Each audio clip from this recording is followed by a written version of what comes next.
I came to Portland with my friend Mary. I was 16, 17, and we went to the City nightclub here, which is an all-ages gay club, got dressed up, and I just had the most magical time of my entire life that night.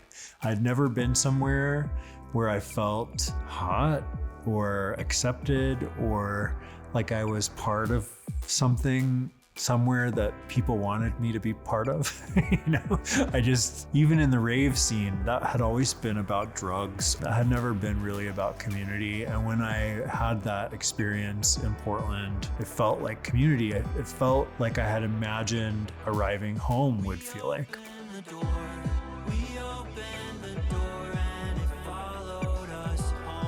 For someone like me that had never gotten naked in front of people or felt beautiful or felt like my queerness was something that was beneficial to me or others or something to be celebrated and not ashamed of, all of that was really important. I do talking about it cringe a little bit, thinking about it and just thinking about all of the stuff I did in front of other people or said in front of other people or witnessed with other people, but I wouldn't change any of that.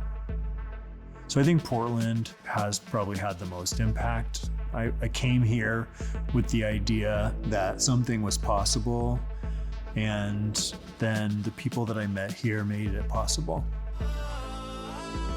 For the most part back then, people stood and scratched their heads and were like, what is this guy doing? Like, what is this? But there were several artists, Elliott Smith, Dan Reed, the Dandy Warhols, Courtney Taylor from the Dandy Warhols, Zia McCabe from the Dandy Warhols. There were a lot of those pre-fame Portland musicians who really rallied around me at the time and took me under their wing.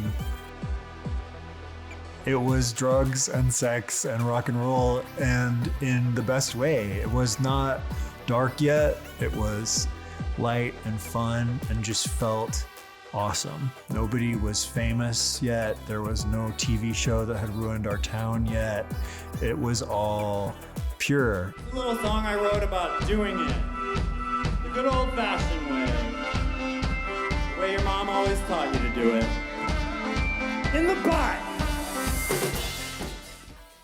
The 90s in general, I think, were magical in the music scene and certainly in the Pacific Northwest. The drugs were good, the music was good, society around us had yet to fully crumble.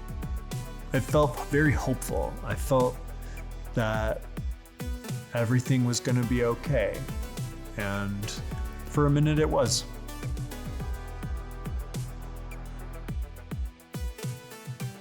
Artists were everywhere. The bands that I grew up listening to played every night of the week. I could go see them live. It was just magic. Sneaking out of the house in Kansas City and in Nebraska to get into trouble as a teenager was just nothing compared to sneaking out of the house to get into trouble here in Portland, Oregon. And I found that trouble fast, and I stayed in it. That trouble was part of my home too. That whole scene was part of why I felt like I was at home.